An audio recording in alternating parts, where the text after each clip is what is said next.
Hello po mga kabayan, kamusta po kayo? Si Kamanong po, inyong lingkod ay nagbabalik po muli. At tayo po ay magsama-samang magkomentuhan dito po sa Tambayang Makabayan. At sana po nasa maayos po kayong kalagayan. Mag-umpisa na po tayo. Komentuhan po natin mga kababayan, ito pong inilabas na pahayag ng isa pong general, si General Antonio Parlade. Ayon po sa kanya, ay hindi raw po dapat isama sa impeachment panel itong congressman na ito. At marami pang mga congressman grupo ito, mga kababayan. Hindi lang po ito. Pero itong congressman ito ay sobrang ingay po. Kilala nyo po ang taong ito, mga kababayan. Basahin po natin ang statement na kumakalat na po sa social media. Ito po, ayon po kay General Parlarde, ito po ang sinasabi niya, mga kababayan. At kilala po natin yung tao na yan na sobrang ingay po pagdating sa mga Duterte. Ayon po kay General Antonio Parlarde, Redon, hindi dapat kasama sa impeachment panel. He is a member of CPP as a former nominee and representative of Kabataan. We are 110% sure he is full-time CPP member, CPP Constitution, mga kababayan. General Antonio Parlarde. Ano pa po? Meron pa po. Ito pa po, mga kababayan. Kilala po natin ito. Makikilala po natin ito, mga kababayan. Kung sino po kasama niya. Ayan po, mga kababayan. Bata pa si Redon dyan. Ano po sabi? Kasama ni Representative Redon si Alaysa. Si Alaysa o Alaysa ang batang babae na nasawi sa bakbakan kontra sa mga militar sa Negros noong nakaraang buwan, mga kababayan. Si Alaysa ay kasama po ni Redon ang nasawi po sa bakbakan, mga kababayan. Ito pa po, mga kababayan, isa pa rin pong pulis ang nagsabi. Ito pa po, ayon po sa isang sundalo, yan po ang sinasabi niya at siya rin po ang nahandyan sa larawan, si Redon at yung grupo po ng mga makakaliwa. Ayon po rito sa ating kababayang bayani, ang ating militar, Redon, ikaw ba ito? Hindi sundalo ang unang kumakausap sa mga kabatang napunta sa bundok. May mga nag-groom muna sa kanila sa ilalim ng aktibo bago sila humawak ng armas. Si Colonel Harold Kabunok, mga kababayan. Meron po kasi talagang kumokontrol sa mga kabataan. Funded po kasi yan. Grupo po kasi yan, mga kababayan. Grupo. Napakalaki po kasing grupo ang itong mga tao na ito. Ito pong nasa kaliwa, ang CPP, NPA-NDF, malawak pong organisasyon yan. Ito po, pakinggan po natin yung kababayan natin. Kung sino-sino po ang mga tao na suportado po at sila po ang gustong maghari sa ating bansa. Pakinggan po natin itong kababayan natin. At napakaganda po na kanya pong pahayag. At ito po'y makatotohanan. Nangyayari po sa ating bansa na mahigit na 50 years na tayo'y dinala nitong mga salot na ito, itong grupo na ito. At siya pa mag-i-impeach sa Vice President. Unbelievable! Ito po, mga kababayan, pakinggan po natin to at panoorin. The only thing na maraming mga Pilipino hindi alam ito. Kung ikaw totoo kang Pilipino, kahit ibinoto mo si Duterte at may nakita kang mali, babatikusin mo siya doon sa mali niya para maitama niya. Kung ikaw naman is bumoto kay BBM at may nakita kang mali sa kanya, babatikusin mo siya doon sa mali ng ginagawa para maitama niya. Hindi mo siya aayunan. Tama. Yung bumabatikos doon sa binoto mo, tama ang kaisipan nun. Ibig sabihin, normal ang kanyang kaisipan. Sino yung mga hindi normal? Nakita ng mali yung ginagawa nung binoto niya, inaayunan niya pa. Baliw o hindi? Baliw. Baliw o hindi? Nakita mo ng mali, inaayunan mo pa. Sa anak mo, pag may nakita ka maling ginagawa, aayunan mo? Papagalitan mo eh. Di ba? Pero bakit yung iba, nabubulag pa rin? Bakit? Sila, yung nakikinabang at makikinabang kapag nakabalik sa pwesto, sa mataas na pwesto ang mga liberal. Sila yung makikinabang pagka nakabalik sa pwesto ang makabayan black. Sila ang makikinabang. Sino-sino yan ang mga yan? Karamihan, hindi lahat ng mga negosyante sa bansa natin, mga oligarko, sumusuporta yan sa liberal. Hindi lahat. Karamihan ng mga Catholic school natin, sumusuporta yan sa liberal. Binibigyan ko kayo ng malayang kaisipan para makita ninyo, mayuyunite pa ba tayo o hindi? Hindi! Never na tayong mayuyunite. Pero pag dumami, yung mga kagaya ninyo na nagsishare ng katotohanan, maaari may pag-asa tayong mabago. Maaari. Napakahirap sa isang bansa kagaya natin, ginulma tayo ng mainstream media para magkawatak-watak. Yaan ang itinuro sa atin, ikinulong tayo ng evil system. Mainstream media, kinulong tayo. Wala silang binabalita na 100% tama. Mas marami ka pang mapupulot sa social media, vlogger and vloggers natin, 50% hawak pa rin nila. Panded yan. Kayo mga nandito, hindi kayo panded. Sila panded, marami yan. Kalaban rin ninyo sa social media. Yung mali, ginagawa nilang tama. At yung tama, ginagawa nilang mali. Yan ang mainstream media. Para yung narrative nila, yun ang laging mapapanood at mapapakinggan ng tao. Ang turo ng mainstream media, kahit nung unang panahon pa, kahit mali yan, information na yun, ulit-ulitin mo. Ulit-ulitin mo sa TV.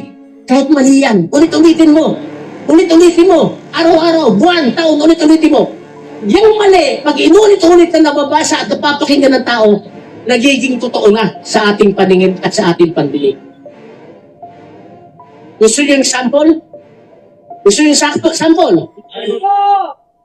Kay Sara Duterte, paulit-ulit, 150 million, 150 million.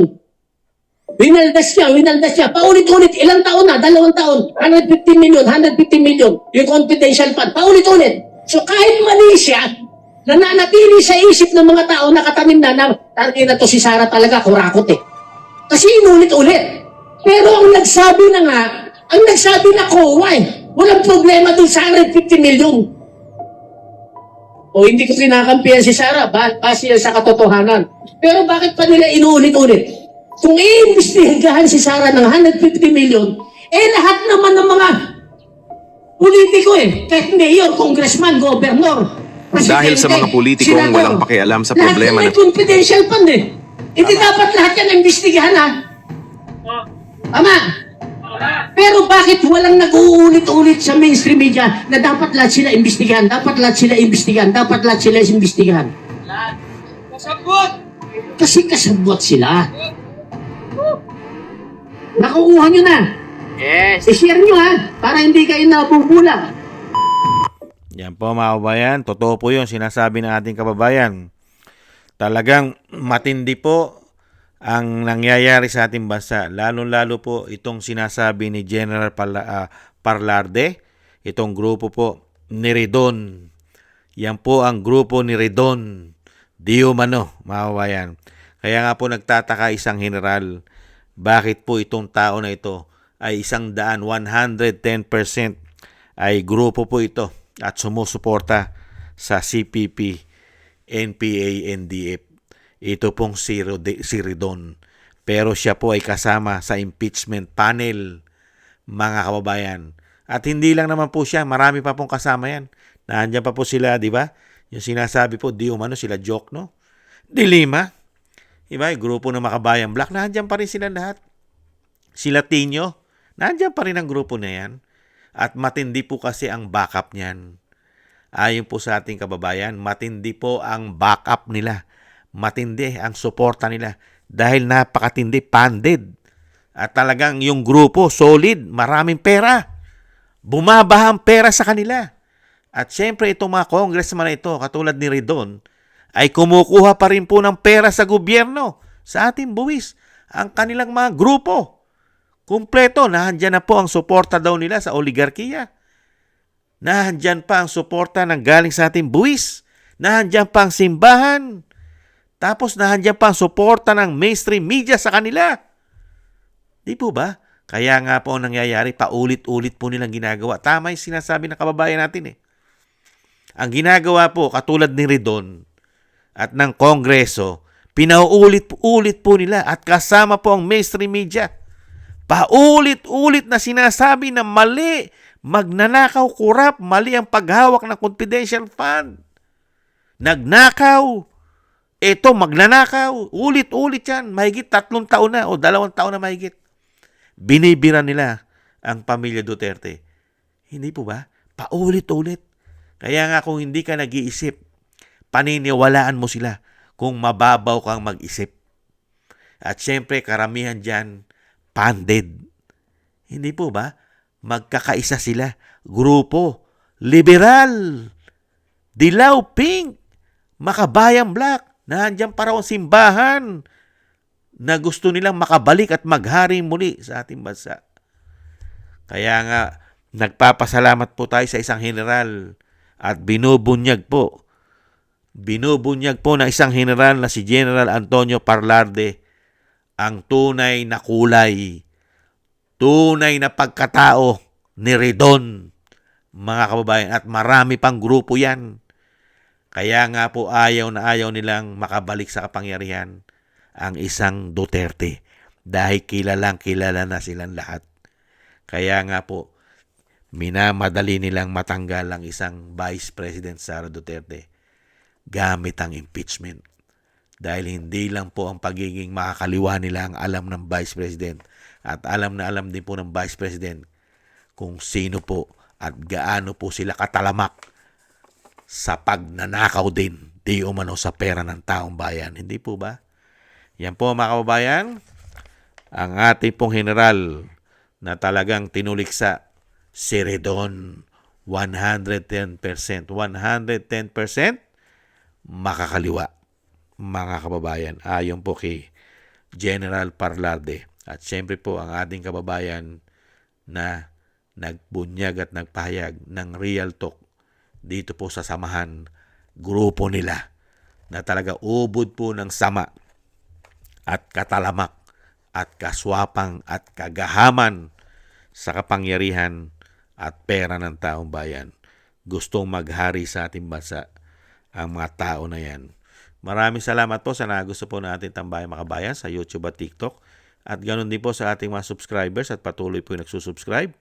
Maraming salamat po sa inyo. At thank you rin po sa mga nagko-comment, like, share, and subscribe. At thank you po sa inyo mga kababayan. Shoutout po sa inyo lahat. At thank you rin po sa mga nagbibigay po ng tulong at biyaya. Maraming salamat po sa inyo po, kay Eric Hershey po ng from Canada. Shoutout po. Kay Baby Roman at Ate Isa na Cagayan, from Cagayan. Annie Jo. Kay Jem Aris from United Arab Emirates. Annie Jo. Kay Mila Yi, Jesus Valdepena, Rolando Guerrero. Kay Felipe Shapno from Texas, USA. Rolando Timbol from Alberta, Canada. Gay at Siena. Kay Mary Natividad Bligden from Netherlands. Kay Ma'am LB and Sir Manny from North Miami, Florida, USA. Melchorita Espinosa from Orlando, Florida, USA. Arthur Estraniero from USA. Randy Crispino from Pasig. Mika Ligaspi. Tessie Mantilla from Kuwait. Frank Zamora from California, USA. Romulo Divinagracia from Davao City. Bacolod City, for correction. Maraming salamat po. Shoutout po sa inyo lahat at ingat-ingat po kayo sa inyo po mga paggawa. Thank you po. At God bless po sa inyo lahat. Taste lang po muna tayo mga kabayan. Maraming salamat po. Bye-bye.